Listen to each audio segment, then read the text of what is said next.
Hello everyone, আসসালামু আলাইকুম, welcome back to my channel. Korean traditional রেস্টুরেন্টগুলো দেখতে কেমন হয় আর ওখানে বাঙালি যারা আছে বা মুসলমান যারা আছে তারা যে কি খাবারটা খেতে পারে আজকে তোমাদের সাথে এটাই শেয়ার করব। কোরিয়ান সবগুলা রেস্টুরেন্টই এরকম, ঢোকার আগে এভাবে জুতাটা খুলে রাখতে হয় আর চপস্টিক, টিস্যু, তারপরে এই সবকিছু এই টেবিলের সাথেই থাকে, একটা অ্যাটাচড ড্রয়ার থাকে ওইখানে। আমি এখন পর্যন্ত যতগুলো রেস্টুরেন্টেই গিয়েছি ওটার ডেকোরেশনটা এতটা সুন্দর হয়, মানে অনেক অ্যাস্থেটিক হয়, লাইটিং থেকে শুরু করে সবকিছুই। কোরিয়াতে বয়স্ক যারা আছে তাদের মানে এটাই প্ল্যান থাকে, তারা এরকম রিটায়ারমেন্টের পরে এরকম একটা রেস্টুরেন্ট দিবে। আমাদের পেছনের টেবিলটাতে দুইটা বাচ্চা বসা, এটাও তাদেরই, মানে যাদের রেস্টুরেন্ট তাদেরই রিলেটিভ হবে। কোরিয়াতে জায়গায় জায়গায় ক্যাফে আর রেস্টুরেন্ট, মানে এগুলোই চলে সব জায়গায়। এই ক্যাটেলটাতে এক ধরনের স্যুপের মতন দেয়া ছিল, এটা ছিল তখন একদম অটম সিজনের সময় ভিডিওটা করা, তো একটু একটু ঠান্ডা পড়তেছিল রাতে, তাই মানে দেখা যায় যে ওরা খাবার শুরু করার আগে এটা দিয়ে যায় যেন স্যুপটা খেতে থাকি। কোরিয়ান বাটিগুলা কিন্তু খুব কিউট হয়, ঠিক না? মানে এরকম ছোট ছোট, আমার ছোট বাটিগুলা খুবই ভালো লাগে। মুসলমানদের জন্য আসলে সবচেয়ে বেস্ট হচ্ছে কোরিয়ান রেস্টুরেন্টে না খাওয়া, আর যদি খেতেও হয় তাহলে খুব বেছে খেতে হয়। যেমন এই রেস্টুরেন্টে ঢোকার সাথে সাথে আমরা এরকম বলে দিই, মানে এটা অবশ্য আমাদের পরিচিত রেস্টুরেন্ট, এর আগেও আমি একবার আমার ল্যাবমেটদের সাথে এখানে খেয়েছিলাম, তখন উনি জানে যে আমি মানে অন্য কোনো খাবার খেতে পারবো না যেগুলাতে পর্ক অথবা যে কোনো ধরনের মিট বা অ্যালকোহল ইউজ করে, তো এর জন্যই এরকম ডিশ আমরা নিব যেটা জাস্ট এখানেই যে দেখতেছো পাশে যে একটা চুলার মতন দেয়া ওখানেই কুক করা হবে। ওটার মধ্যে থাকবে দুবু, মানে সেটা হচ্ছে তোফু, মানে সয়াবিনের যে পেস্ট ওটার মিল্কটা দিয়ে বানানো হয়, সাথে বেবি মাশরুম, পেঁয়াজের কলি এগুলা দেওয়া থাকবে। এটা আসলে আগের থেকে রান্না করার কোনো প্রয়োজন পড়বে না, এখানেই এটা রান্না করা হবে, মানে আমাদের সামনে ইনগ্রেডিয়েন্টস গুলা দিয়ে যাবে, ওটা এখানেই গরম গরম রান্না হবে আর ওখান থেকেই নিয়ে খাবো। যেহেতু দেখতেছে যে আমরা ওয়েট করতেছি, তখন আমাদের সাইড ডিশ দিয়ে গেল যে আমরা খাবার আনতে আনতে তোমরা এগুলা খাও।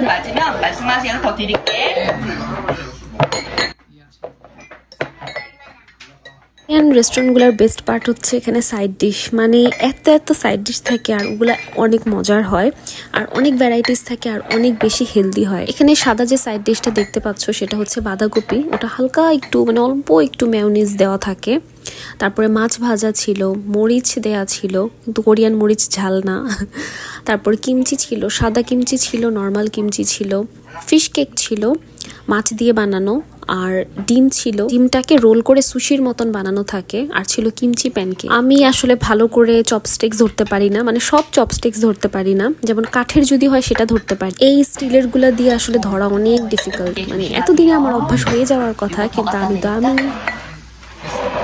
괜찮으시겠어요? 네, 맛있게 드세요.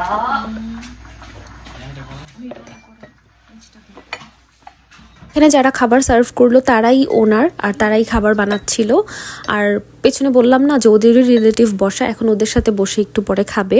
আর ওনারা এত সুইট ছিল, মানে অনেক মানে দেখে শুনে আমাদেরকে খাওয়াচ্ছিল যে হ্যাঁ এভাবে করে এটা খাও, বা এই জিনিসটা অনেক গরম, সাবধানে ধরো। এগুলো হচ্ছে কোরিয়ান স্টোন বোল, এগুলাতেই কোরিয়ান রাইস অথবা অনেক সময় বিবিম্বাপ খেলে এখানে দেওয়া হয়, যেটা থাকে রাইস আর অন্যান্য সাইড ডিশগুলো একসাথে দেওয়া থাকে। এটার মেইন জিনিসটা হচ্ছে এটাতে খাবার অনেকক্ষণ গরম থাকে, কিন্তু এটার আমি সিস্টেমটা জানতাম না, তো যখন আমি আমার ল্যাবমেটদের সাথে আসছিলাম ওরা আমাকে শিখিয়ে দিয়েছে। তো এখান থেকে এটার রাইসগুলা নিয়ে অন্য একটা ওই ছোট বাটিতে রাখতে হবে যতটুকু আমি খাবো, আর এগুলোতে স্টিকি রাইস, বাকি যতটুকু উঠাতে পারবো না ওটার মধ্যে ওই যে স্যুপের মতন দেয়া ছিল ওটুক ঢেলে দিতে হবে। আর এটা ছিল বিন রাইস, এটা অনেকই হেলদি খাওয়ার জন্য।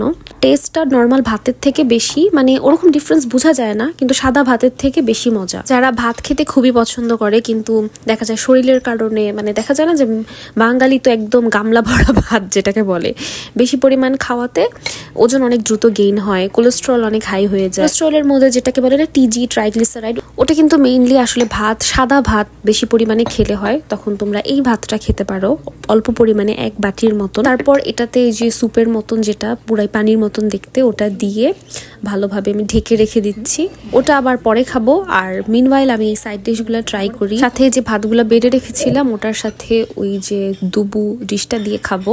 আমার কিন্তু কোরিয়ান সাইড ডিশ খুবই পছন্দ, যেমন এটা হচ্ছে কিমচি প্যানকেক। এটা আমার one of the most favourite side dish. এটা আমি যতবারই পাই না কেন আমি তো এটা শেষ করব আর প্লাস আবারও নিয়ে খাই। এতে কিমচি থাকে আর বাংলাদেশে যেমন বেসন পাওয়া যায়, কোরিয়াতে আটার একটা মিক্সচার পাওয়া যায়, ওটা দিয়ে বানানো থাকে।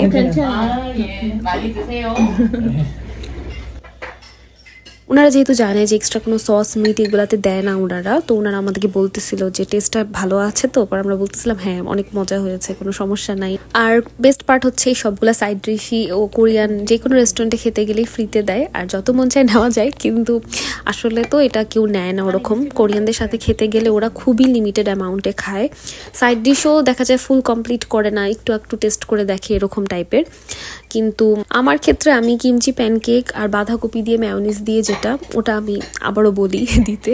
আর এখানে তোমরা আমার স্ট্রাগল দেখতে পারতেছো, আমি প্রতিবারই খেতে গেলে এরকম আমার ঝামেলা হয়। আর এটা ছিল ইনোকি মাশরুম, মানে যে চিকন চিকন মাশরুমগুলা চামচ দিয়ে ওঠে না, আসলে যে জিনিস যেটা দিয়ে খাওয়ার, এই চপস্টিকগুলা দিয়ে ওটা খুব ভালোভাবে উঠে। যে আমাদেরকে খাবার সার্ভ করতেছিল সে আবারও আসে যে তোমাদের এক্সট্রা কোনো সাইড ডিশ লাগবে কিনা। 김치 매운 거 안 매운 거? 이거 안 매운 거? 예, 안 매운 거? 그리고 전 좀 갖다 드릴까요? আর আমি খুবই স্লো ইটার, মানে এভাবেই তো চপস্টিক দিয়ে মানুষে কিভাবে দ্রুত খায়, আস্তে আস্তে খাই। আর আমার হাজবেন্ড খুবই ফাস্ট খায়, আর আমার হেল্প করার জন্য ও সুন্দর মতো জিনিসপত্রগুলো উঠাই দিতে থাকে। সেম জিনিসটা আমার কোরিয়ান ল্যাবমেটদের সাথেও গেলেও হয়। ওদের সাথে যখন আমি খাই না, ওরা দেখা যায় আরে মাছ কি বাছা যায় চপস্টিক দিয়ে, ওরা আমি দেখি কি সুন্দর মাছের কাঁটা টাটা সব বের করে ফেলে। আমার হাজবেন্ডেরও সেম অবস্থা, দেখি সুন্দর করে মাছের কাঁটা একদম চপস্টিক দিয়ে একদম ক্লিন করে ফেলে।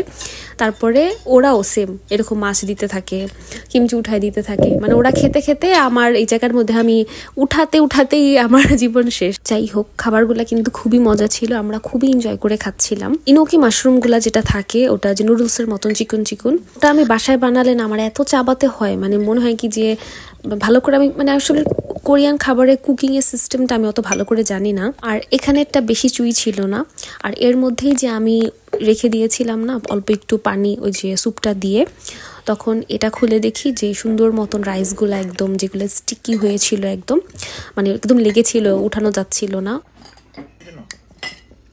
এখন খুব ইজিলি চামচ থেকে উঠিয়ে একটা প্লেটে নেওয়া যাবে। এইভাবে না খেতেও খুব মজা, কিন্তু এটা আমার কাছে একটু পান্তা ভাতের মতন মনে হচ্ছিল। ভাতের মধ্যে আসলে পানি দিয়ে খাওয়াটা আমার পার্সোনালি একদমই পছন্দ না, এটাও চলে টাইপের, তেমন একটা মজা না। এই ভিডিওটা এডিট করার সময় আমার যে কতগুলো ক্লিপ আমার ডিলিট করতে হয়েছে, মানে এরকম যদি আমি যখন ভাবি যে এরকম আমি কোনো কিছু রেকর্ড করব, সাথে করে আমার একটা ছোট মিনি ট্রাইপড আছে, ওটা নিয়ে যাই, ওটা আমি সাইডে রেখেই দিই, ওটা আমার আর খেয়াল থাকে না, অন করে রেখে দিই, যেসব ক্লিপ মন চায় অ্যাড করব তারপর ডিলিট করব। তো আমি ওটা ভুলেই গেছিলাম অফ করতে। 감사합니다. 안녕히 가세요. 안녕히 가세요. 진짜 맛있어요. 아이고, 고맙습니다. 오세요? 예. 어느 나라에서 오셨어요? বাংলাদেশি 방글라데시. 아, 반갑습니다. 예, 안녕히 가세요. কোরিয়াতে মোরলেস সব জায়গাতেই খাবারের প্রাইস সেম।